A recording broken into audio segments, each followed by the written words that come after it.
Takže uzemňujte sa v prírode, dotýkajte sa prírody, ležte v prírode,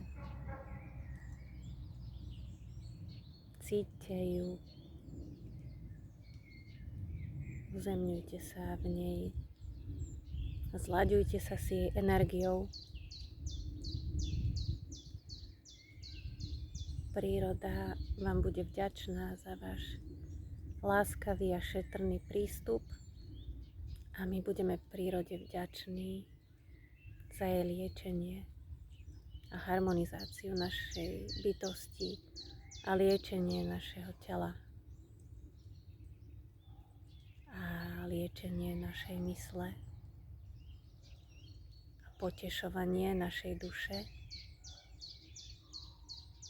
A naše vedomie bude presne tam a také, aké má byť. Takže buďte v prírode a užívajte si jemným spôsobom túto krásnu stvorenú prírodu a Matku Zem.